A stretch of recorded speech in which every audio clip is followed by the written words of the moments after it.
Hello everyone. Hi, my name is Erika Kirk. I am a Dominican mom living in Australia, and I sometimes comment on some current affairs. This one is quite sad. Last time I brought a video on YouTube. It was after the death of Charlie Kirk. And yes, I haven't posted since then. And I've been doing these videos lately just to reach out, know my community, as I have some thoughts from time to time.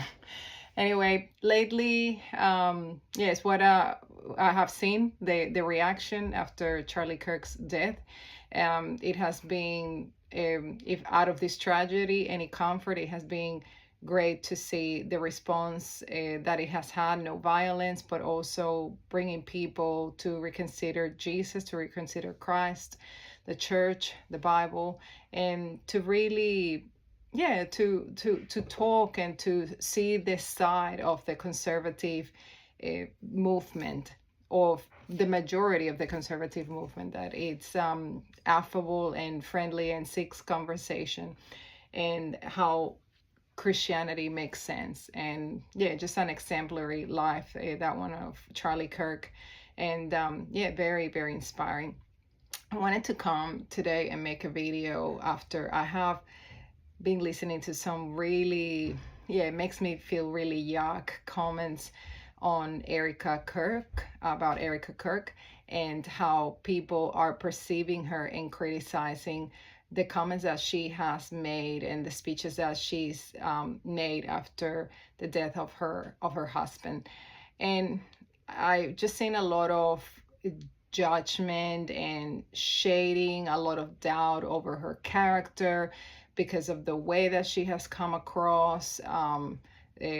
Different. I've heard people saying it just feels off, and I agree. She's different. It comes across different.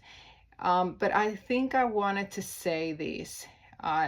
From my part, I think we need to be careful how, in the pursuit of truth, that we don't malign people and tell really, we could be telling really fat big lies about people. One of the criticisms that she has received is how happy she seems, or how much she smiles. You have to understand, this is a woman also who has had an immense amount of support, that, and I would, and who has been surprised, I would say, or by the reaction, how people loved her husband. And I think that would be, I haven't gone through something like that, and I hope I never do, but I think that would be a great source of comfort, that to realize how people loved your husband, how people loved that family member, and it just helps you think about that person in a very, in a much more comforting way. All of a sudden, I would imagine their death, though they're dead and you don't want them dead, it's wow.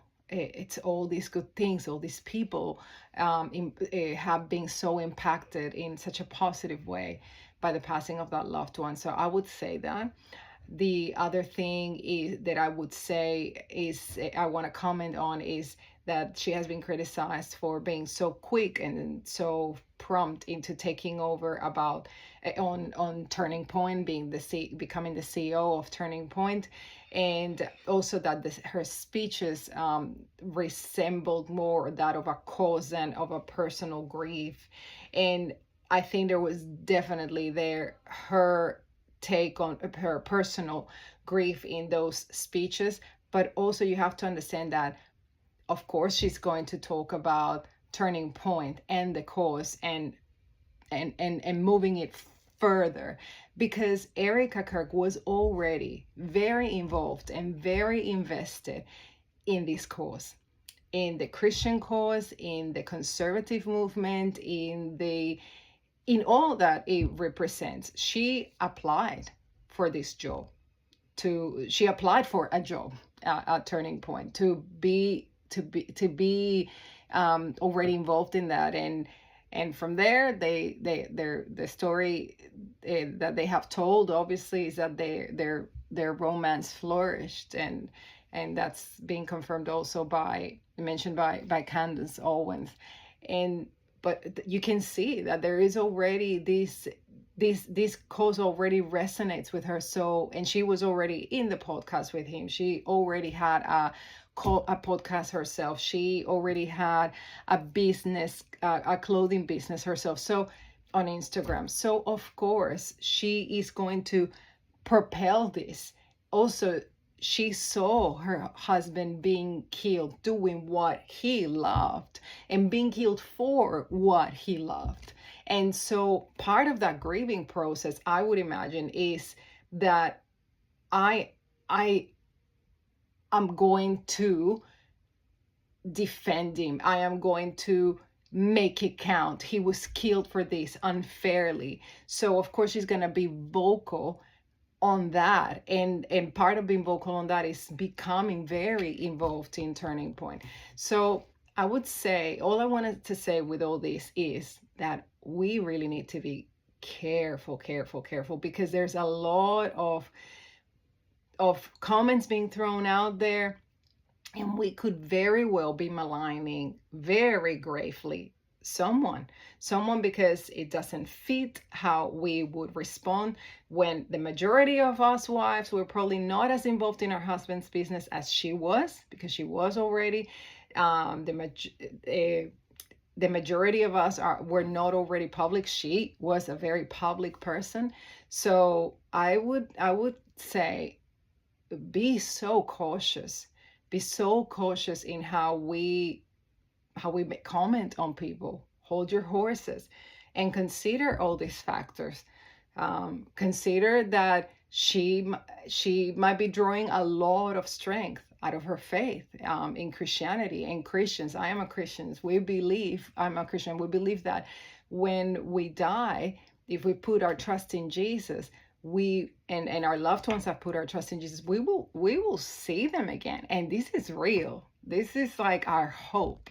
We will be resurrected with new bodies. So consider that she might be drawing a lot of strength out of that.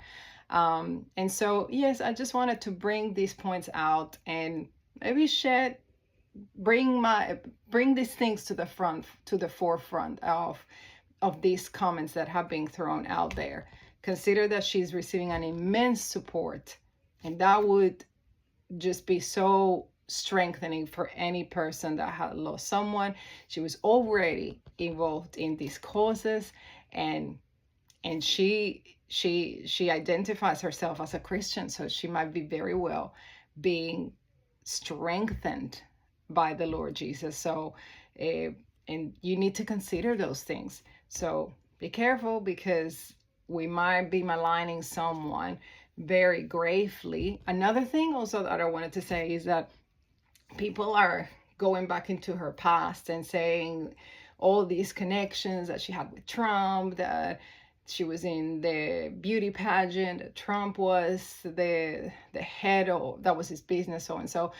And I just find that so weak. How many stories can we make just out of thin air, just connecting points, and you can fabricate something really fantastic. And you also have to consider that people that who get married also have they tend to have things that are in common. When they meet, they discover all these things that and interests and connections that they had already in common, and that's even more of a reason to become connected to that person. It's more of a, oh wow, you too. So guys, hold your horses, be careful, pray, and don't be so quick. And there I say, maybe being very reckless in throwing comments out there. Be careful. We could be maligning someone. Jesus was maligned. After Jesus' death and resurrection, there was a big fat story fabricated behind it, I'm sure. Even in the Gospels, it says that it's something about the body being stolen I believe. I probably need to confirm that. But, and I believe also Jewish people believe stories around the resurrection to justify the fact that Jesus, no, he was not resurrected, but he did resurrect. And it is something that has been historically, scientifically proved, and serious historians recognize it. So all that to say that anybody can be malign. If they said horrible things about Jesus, they can say horrible things and fabricate horrible stories about us. So be careful. Be careful. All right, guys. God bless you all. Bye-bye. See you next time.